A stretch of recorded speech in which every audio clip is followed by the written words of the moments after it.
नमस्ते दोस्तों, स्वागत है आप सभी का श्रीमती अनुश्री के पॉडकास्ट में। आज है एक नया एपिसोड 11। और जो पहली बार मेरे चैनल पर आए हैं उन्हें मैं बता दूं कि मैं अपने पॉडकास्ट में आपके साथ किसी भी एक टॉपिक पर अपने थॉट्स शेयर करती हूं और मैं क्या फ़ील करती हूं एंड एज अ पर्सन मैं कैसी हूं।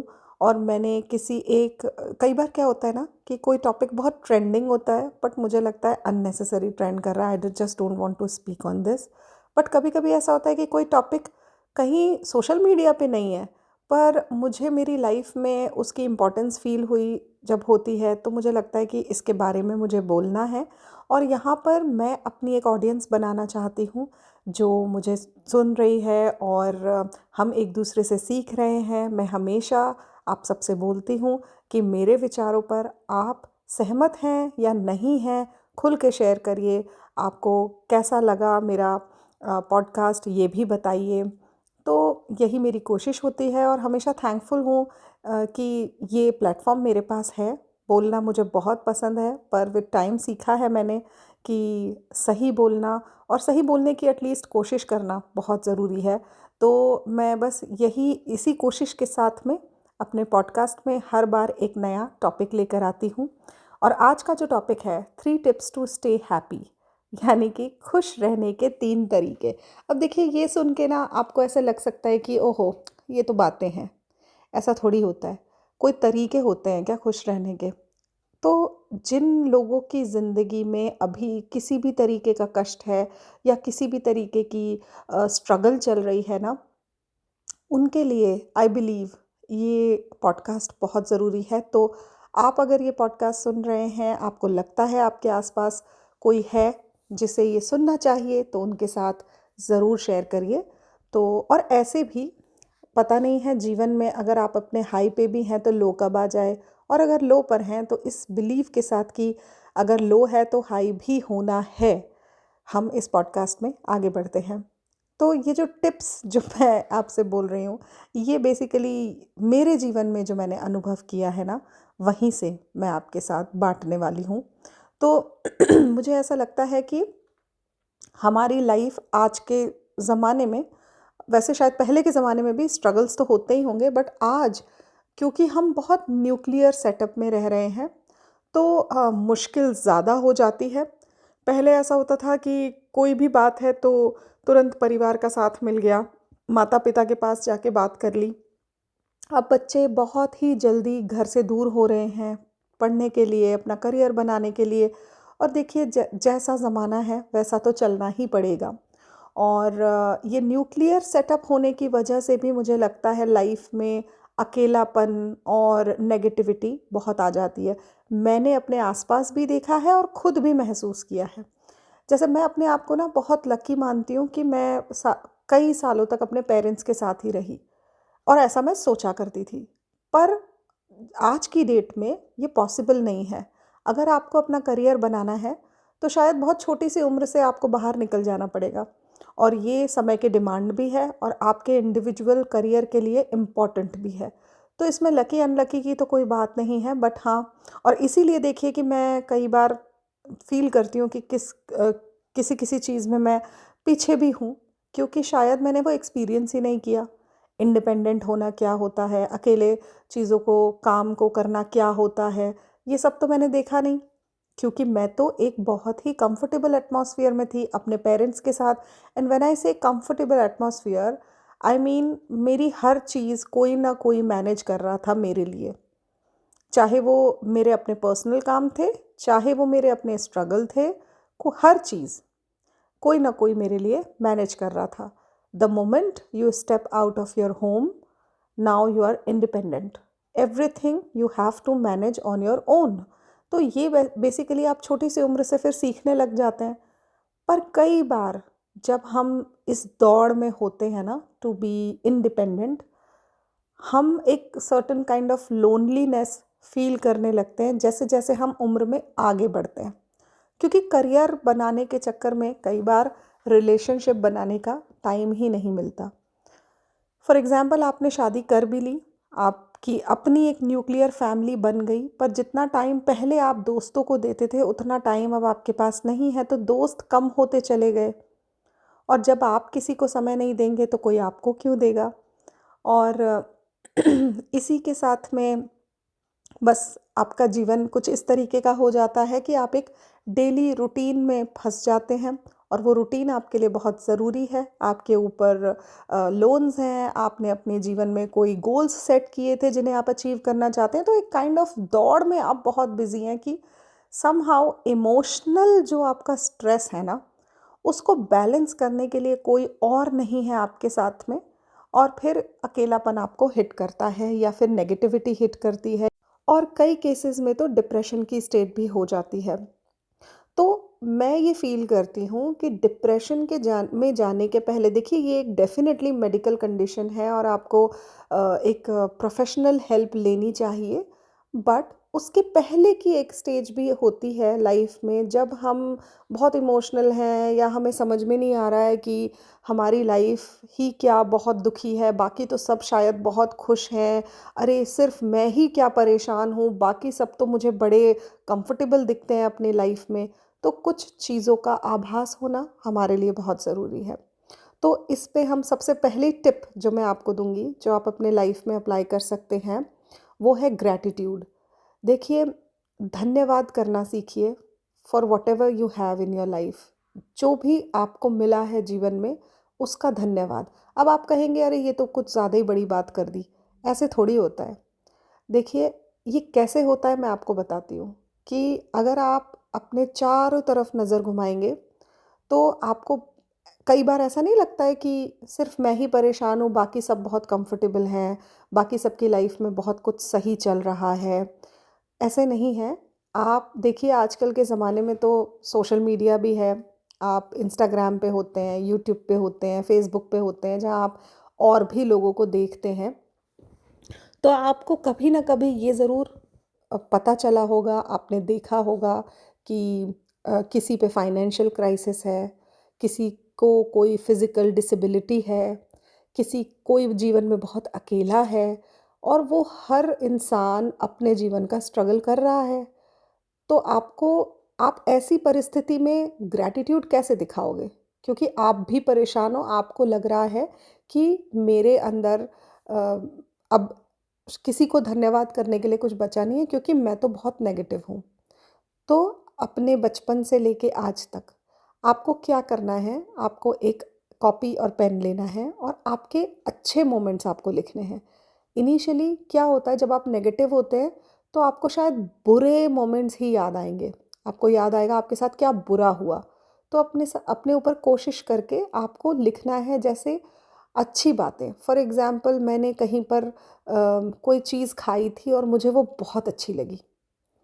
उस एक पर्टिकुलर इंसिडेंट से आप सोचिए कि आप अपने पैरों पर खड़े हैं, आप उस फूड को एन्जॉय कर रहे हैं, आपको कोई फिज़िकल डिसेबिलिटी नहीं है, आपके पास उतना पर्याप्त धन है, उतने रिसोर्सेज़ हैं कि आप वो फैसिलिटी अवेल कर पा रहे हैं। कितनी सारी चीज़ें एसोसिएटेड है ना? तो धन्यवाद करने के लिए कई बार हमें अपने आप को पुराने इंसिडेंट रिकॉल करने पड़ते हैं, जब हम अपने परिवार के साथ थे, या फिर हम अच्छा समय बिता रहे थे, या फिर आपने कोई ऐसा अनुभव किया हो जहाँ पे आपको बहुत खुश महसूस हुआ हो। तो वो आपको अपनी कॉपी में लिखना है। वो इंसिडेंट, वो मोमेंट, वो क्षण, वो पल आपको लिखना है। क्यों मैं ये करने के लिए कह रही हूँ कि आपने आज लिखा, अब नेक्स्ट डे आप कुछ और लिखें, लेकिन जो आपने कल लिखा था उसे पढ़िए। और जब आप उसे दोबारा पढ़ेंगे ना, तो आपको डेफ़िनेटली एक बहुत अच्छे एहसास की अनुभूति होगी। और जहाँ तक रही धन्यवाद करने की जो हैबिट अपने अंदर डालना, वो इस तरीके से है कि जब हम परेशान होते हैं ना, तब हमें लगता है कि हमारे साथ सब कुछ नेगेटिव है। लेकिन जब हम अपने माइंड को पॉज़िटिव चीज़ों की तरफ टर्न करते हैं, यानी हम फ़ोर्सफुली कोशिश करते हैं कि हम वो पल याद करें जहाँ पर हम खुश थे, या हम खुशी महसूस करते हैं, तब हमारे अंदर अपने आप ये अनुभूति भी होती है। मैं आपको एक किस्सा सुनाती हूँ जो मेरे पापा ने मुझे सुनाया था कि जब वो छोटे थे ना, तो वो क्या फ़ील करते थे, क्योंकि उन्हें ना मीठा खाने का बहुत शौक था। और एक समय ऐसा आया हमारे जीवन में, मतलब मेरे पापा के लाइफ में, हमारी फैमिली में, कि जब मेरे दादाजी बेड रिडन हो गए। वो कंस्ट्रक्शन का काम करते थे, तो उन्हें अच्छा खासा पैसा मिल जाता था, कोई दिक्कत आती नहीं थी कभी। लेकिन बेड रिडन होने की वजह से पैसों की तंगी बढ़ती चली गई। और पापा ने भी वो महसूस किया एज़ अ चाइल्ड। बहुत सारी चीज़ों का रिस्ट्रिक्शन आ गया। पापा को पढ़ने का बहुत शौक था, तो उस पे भी रिस्ट्रिक्शन आया। लेकिन एक छोटे से बच्चे का जो मन होता है, तो by the time he was like in 9th class, 9th और 10th क्लास, तो जो कहिए कि एक बच्चे का मन होता है ना कि कुछ खाने का मन है, तो मीठा तो बहुत बहुत शौक था पापा को खाने का।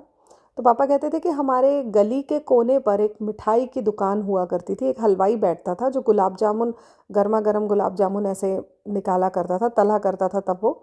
और पापा कहते थे कि जभी भी मैं वो नुक्कड़ क्रॉस करता था, तो मैं हमेशा उस हलवाई की दुकान को देखता था और उसके सजे हुए गुलाब जामुन देखता था काउंटर पे। और मुझे हमेशा ये लगता था कि एक दिन ना मैं इतना पैसा कमाऊँगा और बहुत मेहनत करूँगा और खूब गुलाब जामुन खाऊँगा।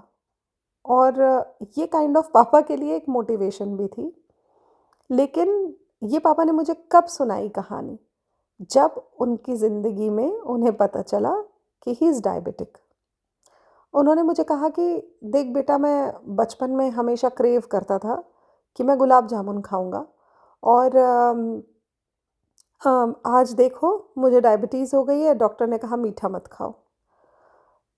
तो मैंने कहा ये तो बहुत बुरा हो गया। तो पापा ने कहा मुझे, बहुत अच्छी बात उन्होंने कही, कि उस समय पर मेरे जीवन का मोटिवेशन सिर्फ़ गुलाब जामुन था। लेकिन इस गुलाब जामुन की चाहत में मैंने मेरे घर की परिस्थिति को से जूझते हुए, उस सिचुएशन को इग्नोर करके, कड़ी मेहनत करके अपने आप को इंजीनियर बनाया। और आज जब मैं देखता हूँ तो मेरे लिए शायद उस गुलाब जामुन की वैल्यू नहीं है, पर वो एक बहुत बड़ा मोटिवेशन थी, क्योंकि मैं क्लास 10th में था और उस टाइम पे पीईटी, पीएमटी इस तरीके के एग्ज़ाम्स होते थे, मतलब एंट्रेंस एग्ज़ाम इंजीनियरिंग के।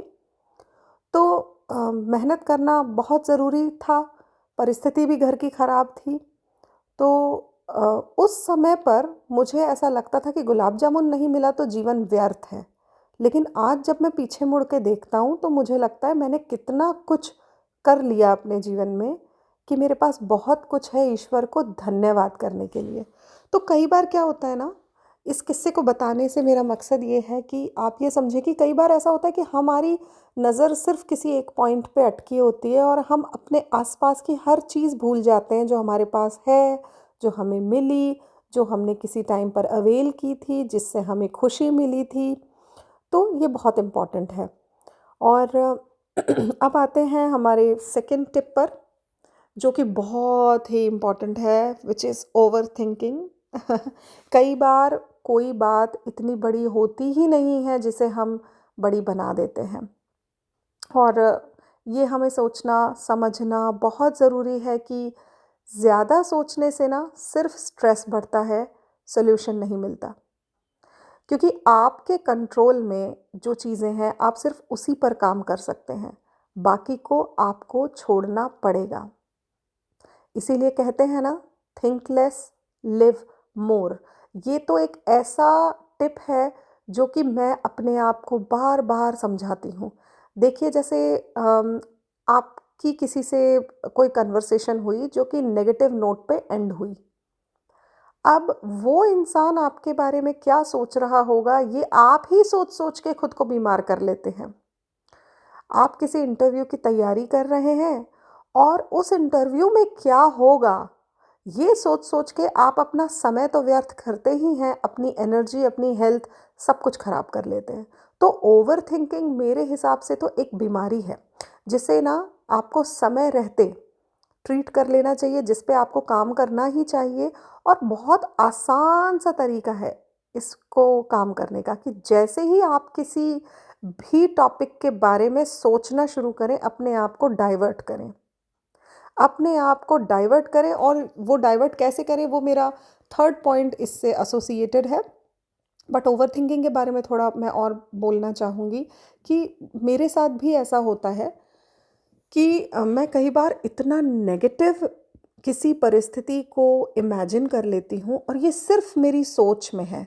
इस वजह से कई बार मेरे रिश्ते ख़राब हो जाते हैं, मेरी दोस्ती ख़राब हो जाती है, पर्सनल लाइफ में भी मुझे स्ट्रगल करना पड़ता है।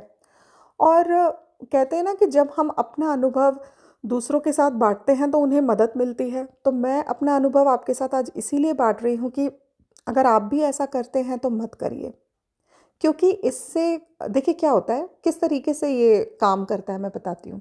जैसे सपोज़ आपकी कोई फ्रेंड है, और आप ना खुद ही सोच रहे हैं कि वो आपके बारे में क्या सोचती होगी, वो आपके बारे में क्या बोलती होगी, वो कैसे करती होगी, और हो सकता है वो इसमें से कुछ भी नहीं कर रही है। She is not even thinking about you.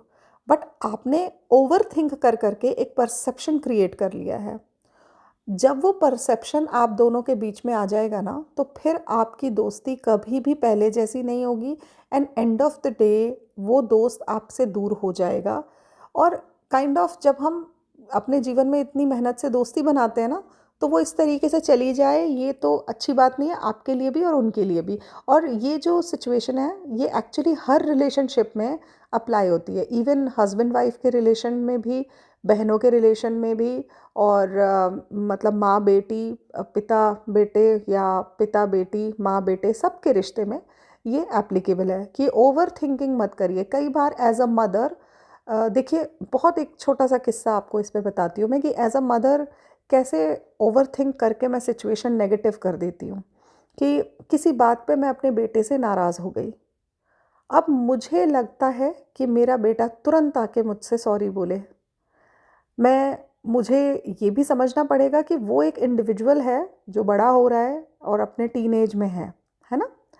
तो आप सोचिए कि लेकिन क्योंकि मैं तो नाराज़ हूँ, और मैं नाराज़ हूँ, और मेरा दिल दिमाग कहता है कि इसको आके माफ़ी माँगनी चाहिए, और बेटा आया नहीं 2 दिन तक माफ़ी माँगने। अब आप सोचिए उन 2 दिनों में मैंने क्या-क्या सोच लिया। पहला कि अच्छा है, लोग कहते हैं बेटी ही होनी चाहिए, बेटे तो समझते ही नहीं हैं। बेटों को तो माँ से प्यार ही नहीं है, बेटे तो सेल्फ़िश होते हैं, बेटे तो ऐसे, बेटे तो वैसे। और फिर ये क्या मेरा ध्यान रखेगा आगे? मैं तो रहूँगी ही नहीं इसके पास कभी। मैं तो बोल ही दूँगी, आज आएगा ना तो मैं तो बोल ही दूँगी कि मुझे तो तेरे साथ रहना ही नहीं है कभी, क्योंकि उसने सॉरी नहीं बोला। अब उस छोटे से सॉरी शब्द पे मैंने ओवरथिंक करके मेरे और मेरे बेटे के बीच की जो इक्वेशन है ना, वो इतनी ख़राब कर ली। थैंकफुली मैंने ये बोला नहीं, उसके पहले ही मैंने सोचा कि मैं क्यों ना इस परिस्थिति के बारे में पढूँ, कि तो मैं चैट जीपीटी पे पढ़ने लगी अबाउट टीनेज इश्यूज़, और जो हमारा कॉन्फ्लिक्ट होता है बच्चों के साथ में, कि जहाँ पर, और मुझे एक बड़ी अच्छी बात पता चली कि जो टीनेज बच्चे होते हैं ना, कई बार वो अपने इमोशन से स्ट्रगल कर रहे होते हैं, उन्हें एक्सप्रेस करना नहीं आता। वो फ़ील तो कर रहे होते हैं, पर वो उस फ़ीलिंग को समझ नहीं पाते हैं, इसीलिए वो आपको अवॉइड करना शुरू कर देते हैं। And that's exactly my son was doing. मैं जहाँ बैठी हूँ वो वहाँ से नज़र चुरा के जा रहा है, वो मुझसे नज़रें नहीं मिला रहा है। And I felt so bad and sorry. मुझे लगा कि यार, मेरी परवरिश में कैसे कमी हो सकती है? मैंने तो मेरे बेटे को हर अच्छी चीज़ सिखाई है, और ये मैं क्या सोच रही थी? इमेजिन 2 दिन तक मैंने अपने बेटे को ऑलमोस्ट अपनी ज़िंदगी से बेदखल ही कर दिया था।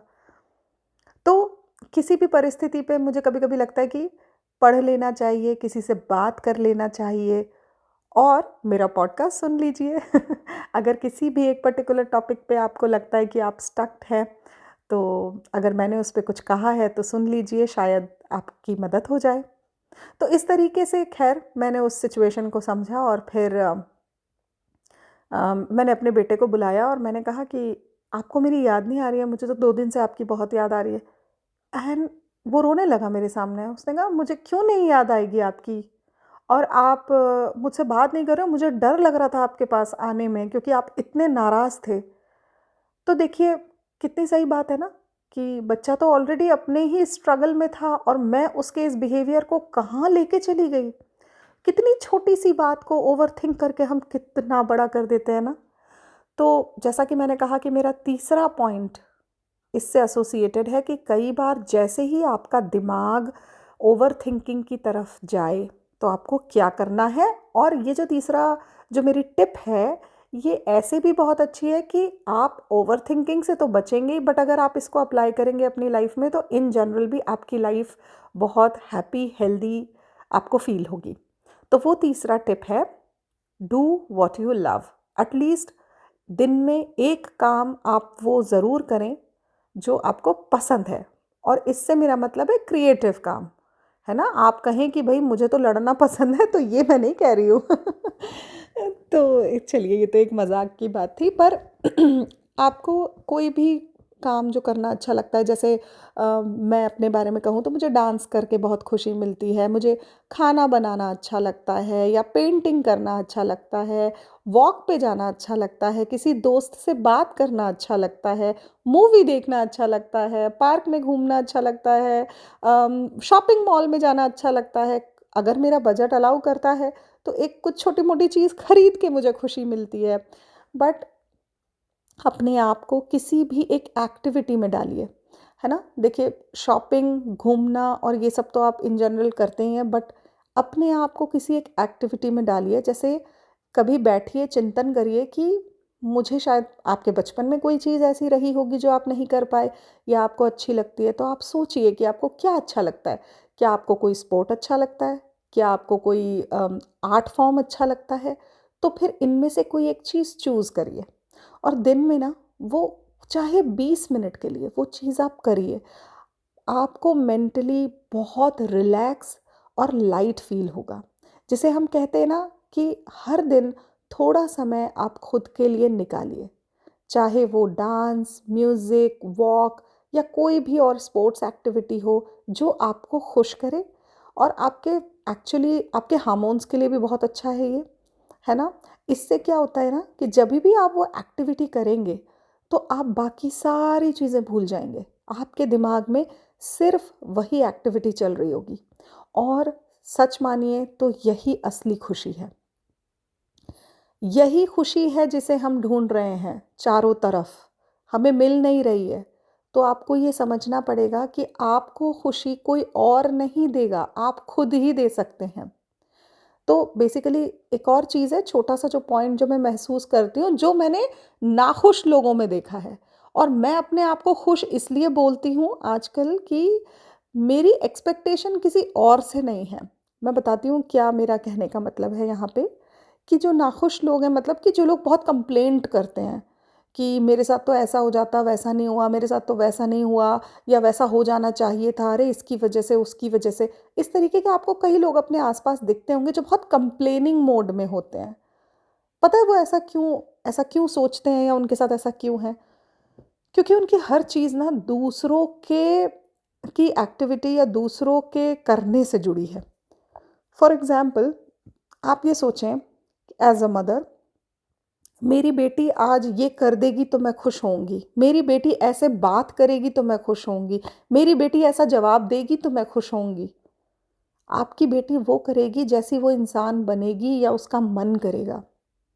सेम वेज देखिए आप, कि जैसे आप अगर जैसे मैंने अभी माँ की बात करी, अगर आप मदर इन लॉ हैं, आप सास हैं किसी की, और आप ये सोच रही हैं कि अब मेरे जीवन में बहू आई है, और क्या होता है, बाय द टाइम बहू आती है, सास जो हैं वो अगर वर्किंग है तो रिटायर हो जाती हैं, और अगर हाउसवाइफ हैं तो भी एक एज के साथ में उनकी जो कैपेबिलिटी है काम करने की वो कम हो जाती है। तो दिन रात सिर्फ आप अपनी बहू को देख रहे हो, और आप ये सोच रहे हो कि अब ये 8 बजे नहीं, अगर ये 6 बजे उठेगी तो मैं खुश हो जाऊँगी, अगर वो नहीं उठी तो आप दुखी हैं। फिर उसके बाद आप सोचेंगे कि ये ऐसा काम कर देगी तो मैं खुश हो जाऊँगी, ये ऐसे बोलेगी तो मैं खुश हो जाऊँगी। आप तो बेसिकली आप ये भूलते जा रहे हो कि आप क्या हो? आपके जीवन में आपको क्या करना था या आप क्या करना चाहते हो? आपका सेंटर जो है जीवन का वो बन गया है आपकी डॉटर इन लॉ, और उसी को देख के आप सुख-दुःख महसूस कर रहे हो। कितना गलत है ये। सेम वेज़ कई बार मदर्स अपने बेटों पर भी ये करती हैं कि उनका जो जीवन है वो सिर्फ अपने बेटे के आसपास घूमता है। इसने आज ये कर दिया, मैं बहुत खुश हूँ, इसने आज ये नहीं किया, मैं बहुत दुखी हूँ। जब वो दूसरों से मिलती हैं वो यही डिस्कस कर रही होती हैं कि अरे आपका बेटा तो बहुत अच्छा है, मेरा तो ऐसा है, ये तो ये नहीं करता, वो नहीं करता। तो बेसिकली समझाने का मतलब ये है कि दूसरों के एक्शन से आपकी खुशी को इम्पैक्ट नहीं होना चाहिए। आपके खुद के एक्शन से आपकी खुशी को इम्पैक्ट होना चाहिए। जो भी काम आप अपने लिए करते हैं उससे आपको खुशी होनी चाहिए। दूसरों के कामों को आपको इग्नोर और अवॉइड करने की प्रैक्टिस जितनी जल्दी हो शुरू कर देनी चाहिए, जो मैंने कर दी है। मुझे अगर किसी की कोई बात अच्छी नहीं लग रही है, या तो मैं उस इंसान से दूर ही हो गई हूँ अगर वो मुझे बहुत ज़्यादा मेंटल स्ट्रेस देते हैं तो, और मैंने अपने आप को अपने पसंद की एक्टिविटीज़ में डालना शुरू कर दिया है और मैं फ़ील कर रही हूँ कि I feel happy and relaxed. तो ये भी आप कर सकते हैं।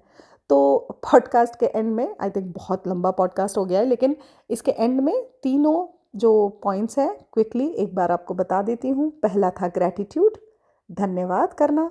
दूसरा ओवर थिंकिंग से बचना। और तीसरा जो भी काम आपको अच्छा लगे वो करना। तो आपको ये तीनों पॉइंट्स क्या जस्टिफाइड लगे? मुझे कमेंट सेक्शन में ज़रूर बताइएगा। मेरा पॉडकास्ट सुन के आपको कैसा लगता है ये भी बताइएगा। मेरे चैनल को सब्सक्राइब करिए, इस वीडियो को लाइक करिए, इसे शेयर करिए सबके साथ, और प्लीज़ मुझे बताइए कमेंट सेक्शन में कि आपको नेक्स्ट टॉपिक क्या सुनना है और कैसा लगा आपको ये पॉडकास्ट। तो ये सुनने के लिए तो मैं बहुत उत्सुक हूँ ही। जल्दी ही एक नए टॉपिक के साथ मिलूंगी आपसे अगले एपिसोड में। तब तक अपना बहुत सारा ध्यान रखिए। Bye bye.